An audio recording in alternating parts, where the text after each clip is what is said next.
Lecture number 11 count कर लें, क्योंकि लास्ट टाइम हमने सिर्फ जो है वो लिस्टिंग की थी एलिमेंट्स की, और मैंने कहा था आप सब पढ़ेंगे भी। याद आ रहा है सबको? याद आ रहा है तो क्या आंसर मुझे? ये लेक्चर हमारा आज हमारी कोई 5वीं क्लास है। इस लेक्चर को कंटिन्यू करते हुए इसमें ब्रांचेस ऑफ केमिस्ट्री पढ़ रहे हैं। इसमें काफी वजाहत से हमने कई ब्रांचेस ऑफ केमिस्ट्री को स्टडी किया। एक क्विक रिव्यू, इसमें फिजिकल केमिस्ट्री जो कि एटम्स और मॉलिक्यूल्स के कॉम्बिनेशन और केमिकल रिएक्शंस के रूल्स और लॉज से रिलेट होता है। इसमें हम लोग केमिकल्स की स्पीड पढ़ते हैं, या इलेक्ट्रोकेमिस्ट्री पढ़ते हैं, या थर्मोकेमिस्ट्री पढ़ते हैं। सही है।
जनाब, मैं अपनी स्लाइड कंटिन्यू कर रहा हूँ, आपसे शेयर करना, आपसे फोकस रखें।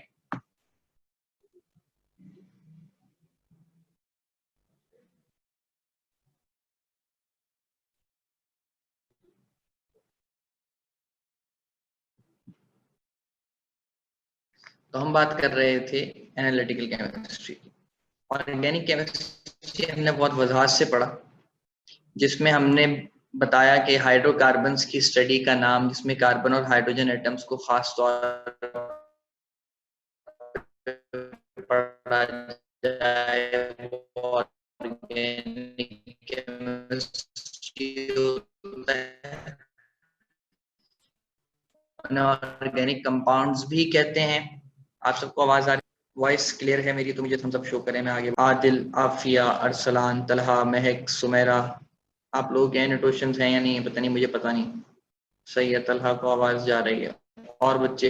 महक, Sumera,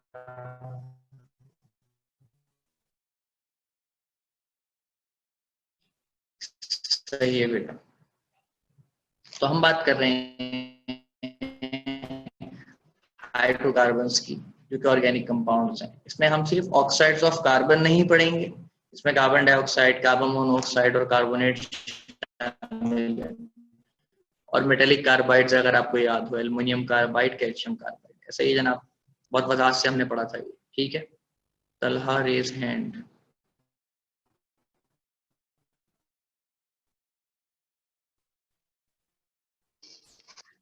Sir, your voice is unclear.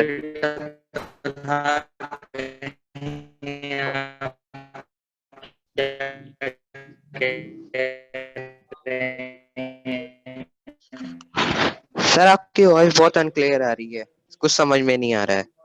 Mute कर रहा है।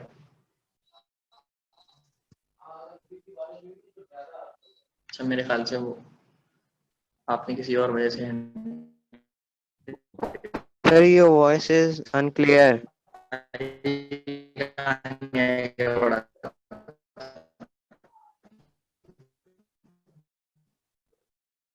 भी पता लगाता हूँ।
चलें अब मैं दोबारा कंटिन्यू कर रहा हूँ बेटा लेक्चर को। इसमें मैं कुछ नहीं कर सकता, यहाँ 4-4 5-5 किस्म के हमारे पास इंटरनेट अवेलेबल है, हम उससे अटैच कर रहे हैं चीज़ों। हाँ जनाब, तो ये बायोकेमिस्ट्री थी, इससे रिलेटेड बातें आपसे मैंने की थी। मैकेनिज्म, रिएक्टिविटी, अप्रोच, मेटाबॉलिज्म कहलाता है, जो लाइफ से ताल्लुक रखे एनिमल्स और प्लांट्स और उनके केमिकल रिएक्शंस। सादा अल्फाजों में एनिमल्स और प्लांट्स में जो केमिकल रिएक्शंस हो रहे हैं उनसे ताल्लुक रखने वाली केमिस्ट्री का नाम है बायोकेमिस्ट्री। यहां तक मेरे ख्याल से हम लोग पढ़ चुके थे लास्ट क्लास में, एम आई राइट? इंडस्ट्रियल केमिस्ट्री भी मैंने पढ़ाया था आपको। इसमें glass, cement, paper, soda industry, यानी हमने कहा था कि जो सैंपल पे वर्क होता है उसे जब पॉपुलेशन पे शिफ्ट कर दे देते हैं तो इस तरह की केमिस्ट्री की ब्रांच को हम कहते हैं इंडस्ट्रियल केमिस्ट्री। सैंपल कहते हैं लेबोरेटरी वर्क को, छोटे पैमाने पे काम को करना, स्मॉलर क्वांटिटी पे वर्क डन करना, केमिकल रिएक्शन करना। और पॉपुलेशन कहते हैं बड़े स्केल पे, लार्ज क्वांटिटी में, इंडस्ट्रियल स्केल पे केमिकल रिएक्शन करना, जिसमें आपको भी बातें बताई गई थी। सही है जनाब? क्लियर है? इसमें मैंने फिर आपको मेरे ख्याल से HPLC की एग्जांपल दी थी, हाई प्रेशराइज्ड लिक्विड क्रोमेटोग्राफी के असली इक्विपमेंट ये रहा आपके सामने और ये इसकी डायग्राम थी। तो समझाने के लिए काफी था कि सॉल्वेंट होता है, पंप होता है, इंजेक्टर होता है, आपके पास जो भी मेन कंपाउंड होता है उससे आपको सिग्नल्स मिलते हैं कि कितने कार्बन है, हाइड्रोजन है या क्या कॉम्पोजिशन है। समझ आ रही है बात? ज्यादातर फार्मास्यूटिकल इंडस्ट्रीज में होता है। चलें अब यहां से हम अपनी जर्नी स्टार्ट करते हैं। अब हम आ रहे हैं न्यूक्लियर केमिस्ट्री में सॉरी, न्यूक्लियर केमिस्ट्री वर्ड निकला है न्यूक्लियस से। इसको भी मैं समझा दूं जरा डेवलपर ऐड करके।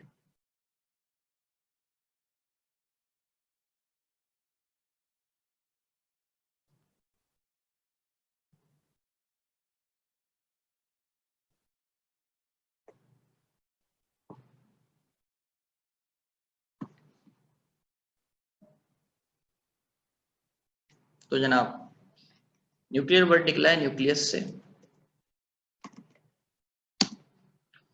न्यूक्लियस के अंदर पाए जाते हैं कुछ सब एटॉमिक पार्टिकल्स, यानी एटम के अंदर पाए जाने वाले पार्टिकल्स। तो ये जनाब इन सब एटॉमिक पार्टिकल्स को हम कहते हैं प्रोटॉन एंड न्यूट्रॉन। जर्रात होते हैं, आप समझें कि अगर आपके पास न्यूक्लियस एक वॉल है तो उस वॉल की कंस्ट्रक्शन किसी ब्रिक्स से हुई होगी, तो उन ब्रिक्स का नाम क्या है? प्रोटॉन और न्यूट्रॉन। ये बात सबको समझ में आ गई? ठीक है जनाब। तो एटम के अंदर होता है न्यूक्लियस। तो ऐसी केमिस्ट्री जो न्यूक्लियस की कॉम्पोजिशन या न्यूक्लियस के ब्रेकडाउन या न्यूक्लियस के रिएक्टिविटी को शो करे कि न्यूक्लियस टूटा और उसने एनर्जी रिलीज करी, इस ब्रांच ऑफ केमिस्ट्री को हम कहते हैं न्यूक्लियर केमिस्ट्री, जिससे न्यूक्लियर एनर्जी भी निकलती है, बताया था हमने आपको। थोड़ा गौर से सुनिएगा। It is the branch of chemistry that deals with the study of changes occurring in the nuclei of atoms. Nucleus का प्लूरल होता है न्यूक्लियाई, यानी अगर एक है तो न्यूक्लियस है, बहुत सारे हैं तो nuclei. Accompanied by the emission of invisible radiation. Emission का मतलब होता है इखराज, निकलना, इसका ना दिखने वाली शुआओं का। ऐसी रेडिएशन जो आपको लगेगा कुछ हो ही नहीं रहा, लेकिन वहां पे रिएक्शन हो रहा होगा और रेडिएशन निकल रही होंगी। बातें समझ आ रही हैं? क्लियर है जनाब? इसकी एक छोटी सी डायग्राम है ये। सपोज न्यूक्लियस ब्रेक हुआ, ये दो पार्टिकल्स आपस में टकराए। ये सपोज कोई पार्टिकल है स्मॉल रेड कलर का, और ये एक पूरा कॉम्पोजिशन है, ये लोग आपस में यहाँ टकराए। देखें एरो बना हुआ है ना, यहाँ हुआ बूम, और बूम करने के बाद इन्होंने नए प्रोडक्ट्स बना लिए। नजर आ रही है? पहले जो सिंगल रेड बॉल थी, अब वो दो रेड बॉल्स और दो ग्रे बॉल्स में कन्वर्ट हो गई है, और इसका साइज कुछ छोटा हुआ है। सबको समझ आ रहा है? क्लियर है जनाब? थम्स अप शो करें मुझे। इसका मतलब हम न्यूक्लियस में भी रिएक्टिविटी कर सकते हैं, रिएक्शन करवा सकते हैं, अटैक करवा सकते हैं। सबको मेरी वॉइस क्लियर आ रही है? Am I audible to all of you? If yes then show me thumbs up. Okay जनाब। उसका मतलब इस तरह गाड़ियां आपस में टकराती हैं ना, टकराने के बाद उनकी कॉम्पोजिशन सही नहीं रहती, खराब हो जाती है। यहाँ मामला कुछ डिफरेंट है। यहाँ आपस में एटम्स या उनके न्यूक्लियाई टकराते हैं, और टकराने के बाद वो कुछ नए प्रोडक्ट देते हैं। ध्यान में रखिएगा, जो एरो का हेड है ये आपके पास इनपुट साइड है, यहाँ ये रिएक्शन प्रोसीड हुआ है। इसे नोट डाउन करने में आपको लिखने का टाइम दे रहा हूँ 1 से 2 मिनट, ये स्नैपशॉट लेने का। बाहर बारिश शुरू हो गई है, और इसके आउटपुट जो है आपके पास हुई है। सही है?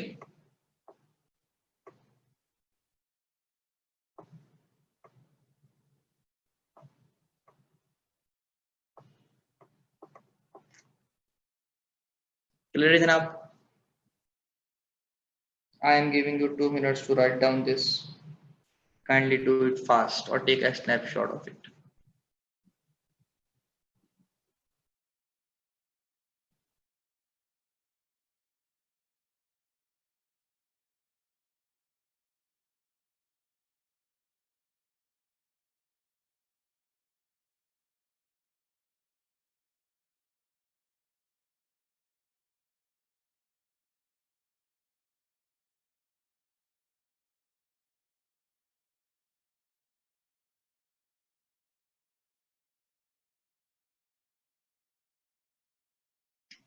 अगर आप लिख चुके हो बेटा, मुझे थम्स अप शो करिए।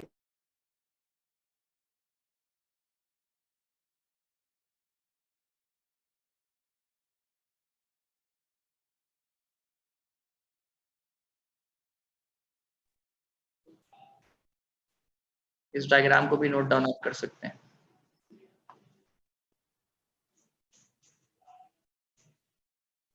चलें इसी से रिलेटेड कुछ टेक्निकल चीजें देखते हैं। एक और आपको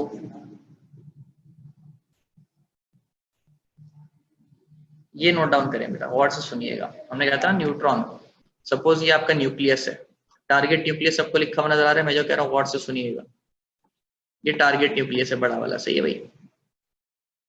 इस पे ये न्यूट्रॉन आके टकराया, हमने टकराया ऐसे, इसने इसे कोलाइड किया, टक्कर मारी, तो क्या हुआ?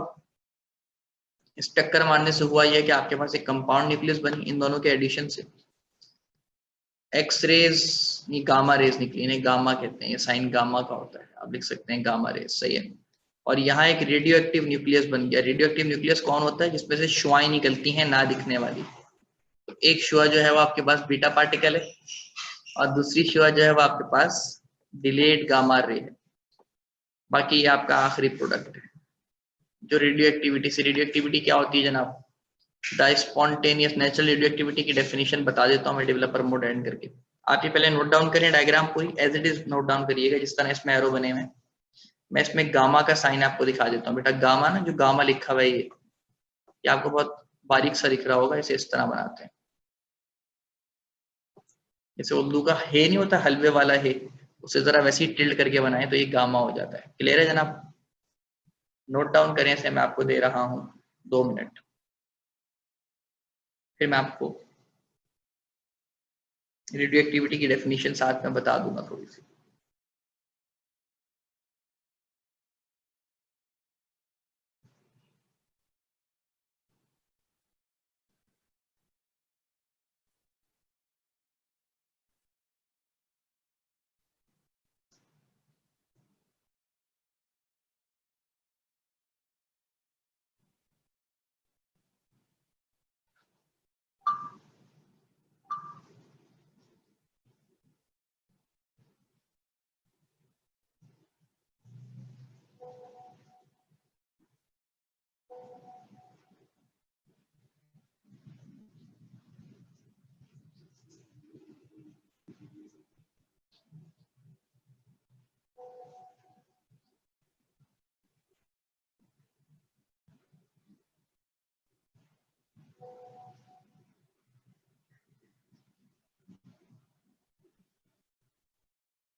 मैं बेटा कंटेंट पे वापस आ रहा हूँ।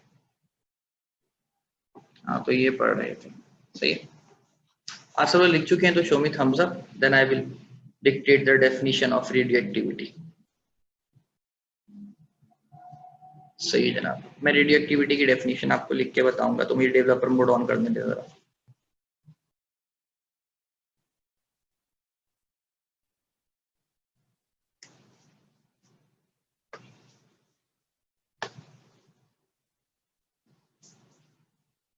चले जनाब लिखना स्टार्ट करते हैं। रेडियो एक्टिविटी, इसमें हम डेफिनेटली नेचुरल रेडियो एक्टिविटी की बात करेंगे, लेकिन चलें the emission of invisible radiations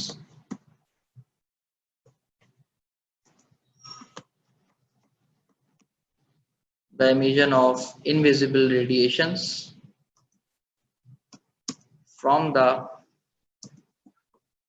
nucleus, the emission of invisible radiations from the nucleus of an atom is called क्या?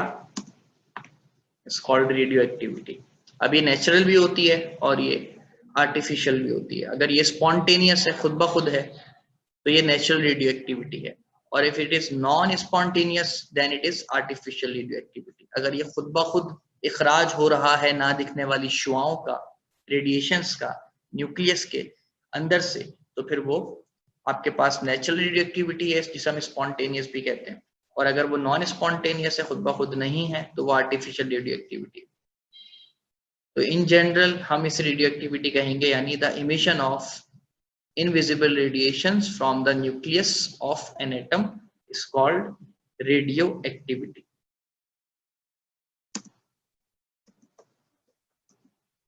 आप सबने सही से लिख लिया ये तो मुझे बता दें, थम्स अप शो कर दें काइंडली। ओके जनाब। अरसलान बेटा आपने लिखा, आफिया,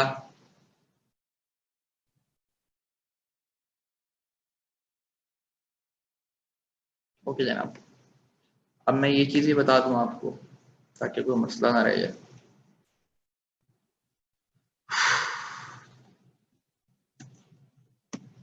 स्पॉन्टेनियस है तो क्या है जनाब? खुद ब खुद, यानी खुद से होना, तो नेचुरल रेडियो एक्टिविटी है।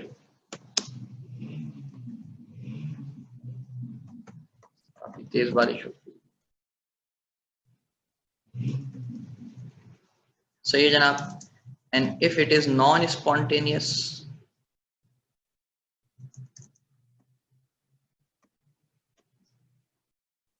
यानी खुद ब खुद ना होना, जबरन होना, जिसे करवाया जाए, वो है आपके पास आर्टिफिशियल रेडियो एक्टिविटी।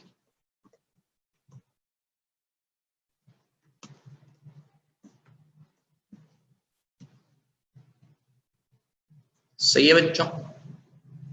तो if radioactivity is spontaneous in nature, then it is said to be natural radioactivity. And if it is non-spontaneous in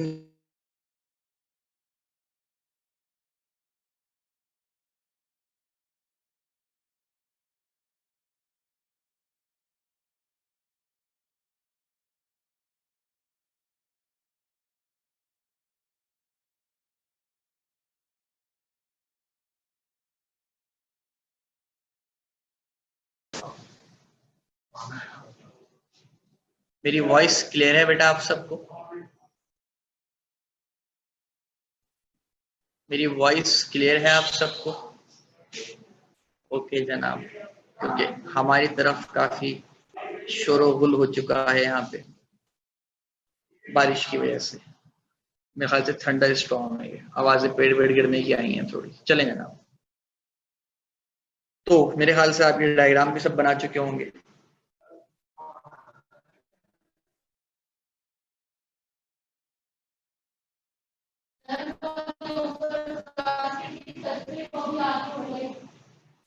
plastic की चल रही है, अल्लाह खैर करे।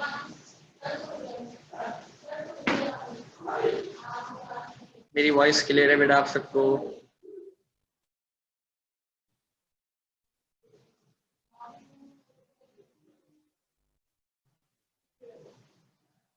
चलें जनाब, और ये लिख चुके हैं आप सब।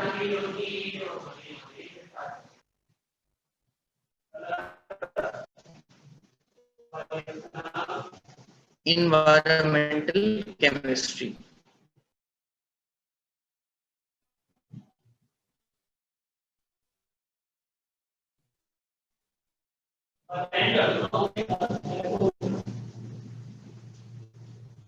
माहौलियात से जो केमिस्ट्री ताल्लुक रखती है, यानी केमिकल रिएक्शंस का हमारी डेली लाइफ पे क्या इम्पैक्ट है, हमारी सेहतों पे क्या इम्पैक्ट है, जितने भी एनिमल्स और प्लांट्स सराउंडिंग्स में पाए जा रहे हैं, इनके ऊपर क्या इम्पैक्ट है केमिस्ट्री का और केमिकल रिएक्शंस का। तो मैं जरा डिक्टेट भी कर रहा हूँ, आप लिख भी सकते हैं। It is the branch of chemistry that deals with the study of interaction of chemical materials and their effect on the environment of animals and plants। सही है जनाब। जिसमें हमारे पास पर्सनल हाइजीन, हमारी personal hygiene, pollution, health hazards are the important area of environmental chemistry. सही है। इससे रिलेटेड एक डायग्राम आपको दिखाई देगी जो काफी इंपॉर्टेंट है। फॉसिल फ्यूल की कन्वर्जन इमिशन जो हो रही है वो बादल बना रही है, गैसेस एटमॉस्फेयर पे आपके पास बने नाइट्रोजन, जिसकी वजह से रेनिंग हो रही है। Nitrogen gas, nitrogen monoxide gas, ये फर्टिलाइजर आपके पास, ये ऑर्गेनिक मटेरियल जिसमें अमोनिया शामिल आ रहे हैं। बातें समझ आ रही हैं? तो यहाँ बस लीचिंग है, ये सारा प्रोसेस है जो आपने फिलहाल तो डेप्थ में नहीं देखना, बस ये समझ लें पूरी साइकिल है जो आपके पास नाइट्रिफिकेशन हो रही है, नाइट्रोजन की पूरी साइकिल है। इससे रिलेटेड एक और साइकिल भी है, इसे समझना जरूरी है। डेफिनेशन तो सेम ही है ये। ये सारी इन्वायरमेंटल केमिस्ट्री को रिप्रेजेंट कर रही है। Escaping of radiations, absorption of radiations, कि हमारे पास कौन सी रेडिएशंस आ रही हैं बादलों के फिल्टर होके या एक लेयर से फिल्टर होके जिसे हम यूटिलाइज कर रहे हैं। आफिया फुरकान।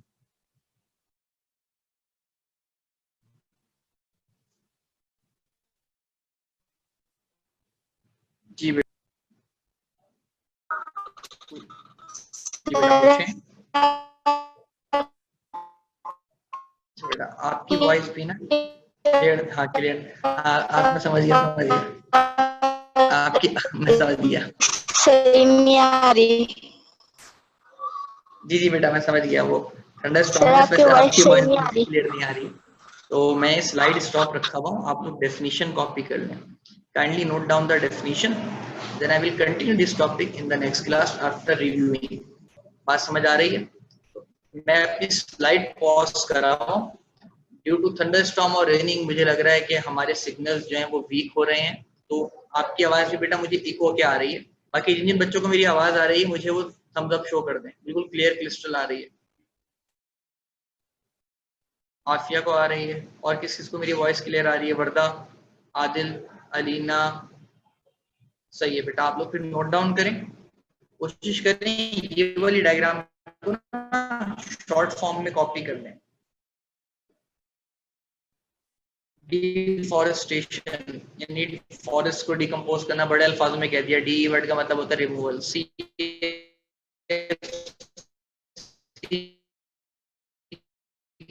क्लोरोफ्लोरोकार्बन होते हैं जो हम फिनिश वगैरह की जो चीजें यूज करते हैं। समझ आ रही है बात? फिर मैं बाद पॉज कर रहा हूँ।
आप लोगों ने नोट डाउन कर लिया ये?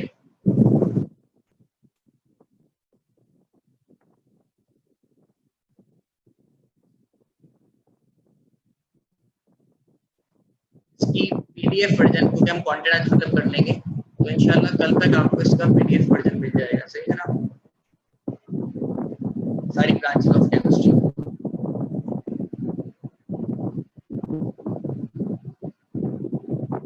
आप लोग सब नोट डाउन कर चुके हैं? अलीना,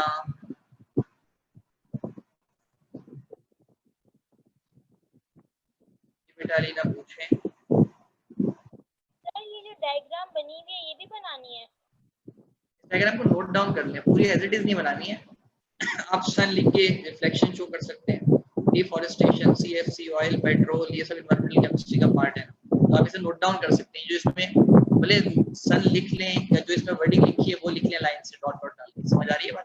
डायग्राम बनाने की जरूरत नहीं है, कार बनाने पर बैठ जाए, इंडस्ट्री बनाने की बैठ जाए, सिर्फ इसकी वर्ड्स को नोट कर लें, नोट डाउन करते हैं। डिफॉरेस्टेशन क्या है? फॉरेस्ट को आग लगाना, डिकम्पोज करना। फिर सीएफसी क्लोरोफ्लोरोकार्बन होते हैं। Oil, petrol, engine, radiations absorb by green house gases, ये सारे आपने नोट डाउन करते हैं। वर्ड समझ आ रही है? क्लियर है बेटा?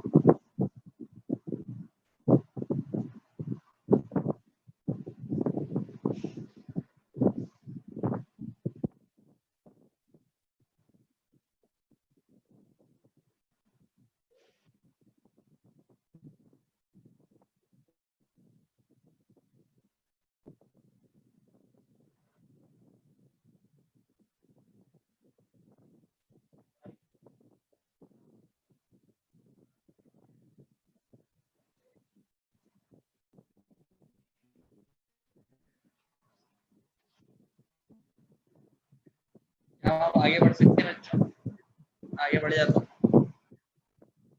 All of you have noted down this.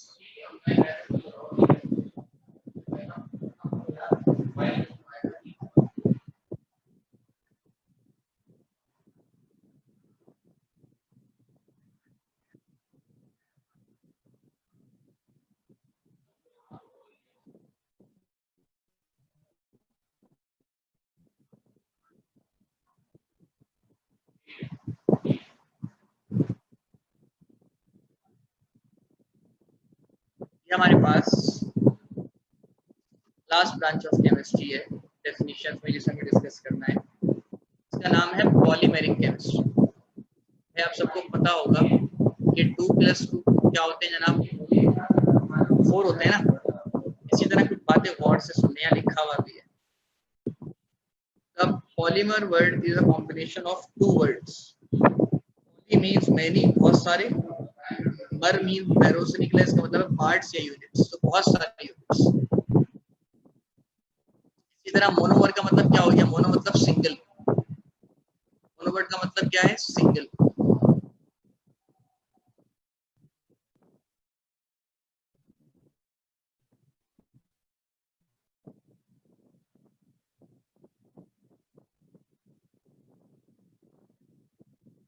और मर का मतलब यूनिट, तो सिंगल यूनिट। यानी ये देखें पहले अलग अलग थे ना सब सारे, ये जो आपको पार्टिकल्स दिख रहे हैं ग्रीन ग्रीन, ये सब इंडिविजुअल है, अलग अलग है। मोनोमर है, सिंगल यूनिट है, पर आपस में ऐड हो गए ये चेन के थ्रू। देख रहे हैं आप ये बॉन्ड बने, लिंकेज समझ लें आप इसे, कनेक्टिविटी समझ लें। सही है जनाब?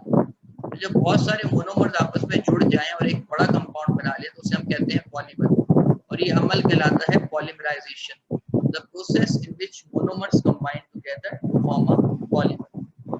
ये भी लिखवा देता हूं मैं आपको, जरा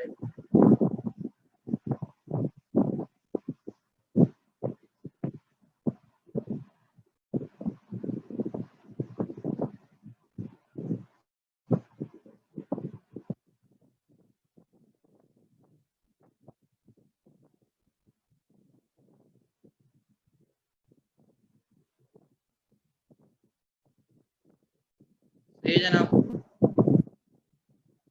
पहले पॉलीमेरिक केमिस्ट्री क्या है? The branch of chemistry that deals specially with the study of polymerization. अगला सवाल है पॉलीमराइजेशन क्या होता है? ये भी बता रहे हैं हम आपको। Product obtain through process of polymerization such as plastics, synthetic fibres, papers, ये सब पॉलीमर्स होते हैं। सही है जनाब? पॉलीमराइजेशन क्या है? हमने मोनोमर पॉलीमर आपको बता दिया। मोनोमर मतलब सिंगल यूनिट, पॉलीमर मतलब मल्टीपल यूनिट्स या मैनी यूनिट्स। पॉलीमराइजेशन की डेफिनेशन क्या है?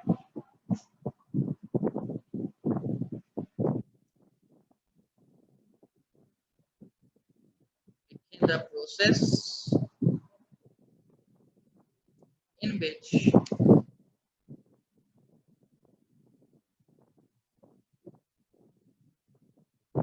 monomers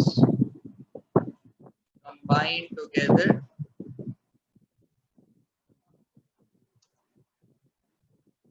form a polymer.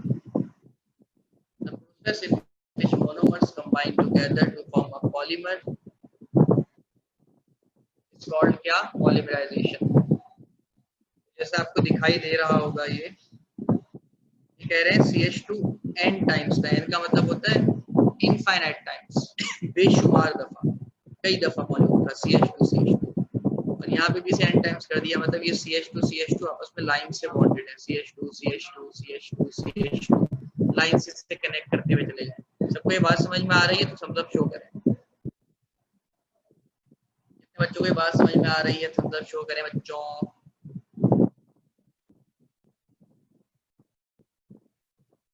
Amrita, Arsalan, मैंने कहा ये जो CH2 है आपके पास, इसे लाइन से कनेक्ट करते हुए चले जाएं। CH2 लिंकेज, CH2 जैसे शॉर्ट फॉर्म में से लिखा है। सही है जनाब? क्लियर है? इसका मतलब पॉलीमर्स में छोटे छोटे मोनोमर्स कंबाइन होकर एक बड़ा मॉलिक्यूल बना लेते हैं और इस अमल को हम कहते हैं polymerization, the process in which monomers combine together to form a polymer. ये बात क्लियर हो गई? इस लेक्चर से रिलेटेड कोई भी शक व शुबहत हो यानी सर हमारी लाइट चली गई थी या हमारा कनेक्शन डिस्कनेक्ट हो गया था, सर आपकी वॉइस क्लियर नहीं आ रही थी। मैंने सब बातों का जवाब आपको ये दिया है। इंशाअल्लाहुल अजीज कल तक आपको इस पूरे ब्रांचेस ऑफ केमिस्ट्री की पीडीएफ मिल जाएगी, उससे टेंशन लेने की जरूरत नहीं है। बात क्लियर हो गई, समझ आ गई बात? आगे बढ़े। एक और काम की चीज बहुत इम्पोर्टेंट क्या, पॉलीमर का एक और नाम भी होता है। पॉलीमर को हम ह्यूमन मैक्रोमोलिक्यूल भी कहते हैं। क्या कहते हैं? मैक्रोमोलिक्यूल। ये बात भी नोट डाउन करते हैं। सही है जनाब? पॉलीमराइजेशन को पॉलीमराइजेशन ही कहते हैं, पर जो पॉलीमर है सिंपल इसको मैक्रोमोलिक्यूल भी कहा जाता है। सही है जनाब? मोनो मतलब सिंगल, मर मतलब यूनिट, मोनो मतलब सिंगल यूनिट्स, और जब सिंगल यूनिट्स कंबाइन हो जाए, लिंकेज बना लें, कनेक्शन बना लें, तो ये बना लेते हैं पॉलीमर या मैक्रोमोलिक्यूल। इसकी एग्जांपल्स हमारे पास हैं प्लास्टिक्स, सिंथेटिक फाइबर्स, ये सारी चीजें।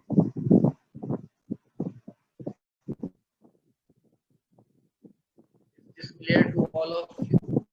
हम तब शो करेंगे।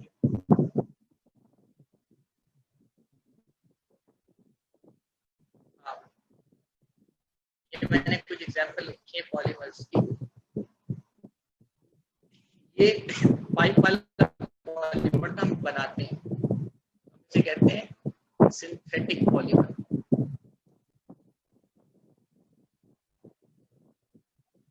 सिंथेटिक पॉलीमर कौन होता है? जो मैन मेड होता है, जिसे हम बनाते हैं। सिंथेटिक पॉलीमर बनाया हुआ। बात समझ में आ रही है? क्लियर है? और ये कॉटन तो सब जानते हैं। कॉटन ये ऐसी तमाम चीजें आपके पास कहलाती हैं नेचुरल पॉलीमर, एग्जिस्ट नेचुरली। तो आपके पास शुगर हो गया, कॉटन हो गया, नायलॉन हो गया, नायलॉन तो नहीं हो, सॉरी, जितने भी कार्बोहाइड्रेट्स हो गए, प्रोटीन्स हो गए, नायलॉन मैंने कंसिडर नहीं किया, दोबारा बताऊं। सही है? आपके पास कॉटन हो गया, शुगर हो गए, कार्बोहाइड्रेट्स भी कहते हैं, प्रोटीन्स हो गए, ये सब के सब आपके पास नेचुरल पॉलीमर हैं जो कुदरत में पाए जाते हैं पहले से। लेकिन जो पॉलीमर्स इंसान बनाते हैं, प्लास्टिक के पाइप तो पहले से नहीं पाए जाते ना भाई, हम बनाते हैं ना, ये पॉलीमर कहलाते हैं सिंथेटिक पॉलीमर, यानी man made polymer. Note down कर लिया सबने? डेफिनेशन नोट डाउन कर लें, ये भी नोट डाउन कर लें।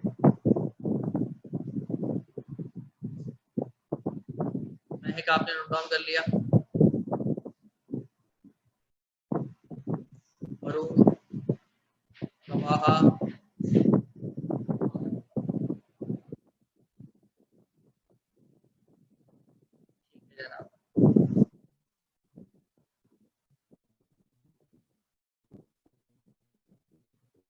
ये बात क्लियर हो गई?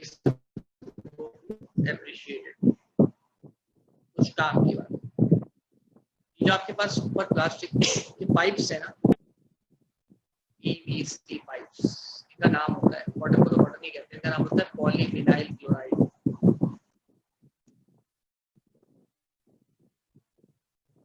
सही, नोट डाउन कर लें। इन पीवीसी पाइप्स को हम कहते हैं पॉलीविनाइल क्लोराइड पाइप्स।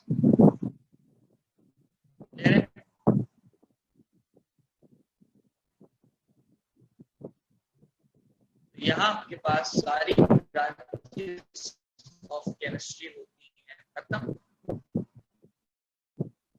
एक रिव्यू जो मैंने लास्ट क्लास में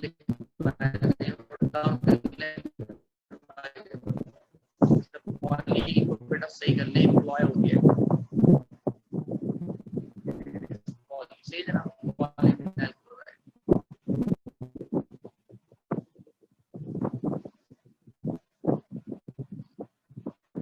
लास्ट क्लास के फर्स्ट 20 एलिमेंट्स जो आपको लिखाए गए, सबके नाम और सिंबल्स आ गए हैं दोबारा से। इसमें hydrogen, helium, lithium, beryllium, boron, carbon, nitrogen, oxygen, sodium,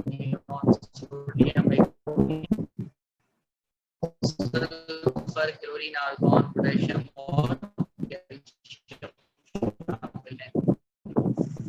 साथ साथ इनके सिंबल्स भी हैं, ये आपको लिखवाए गए थे। मैंने कहा था आपसे ना, लेकिन कुछ कनेक्शन तो कुछ ऐसा वो बना कि मैंने अपनी 20 एलिमेंट्स भी आकर लीजिएगा, बड़ा फायदा। आज के लिए इतना काफी, अपना ख्याल रखिएगा। PDF आपको कल तक मिल जाएगी। हम मिलते हैं आपसे कल की क्लास में।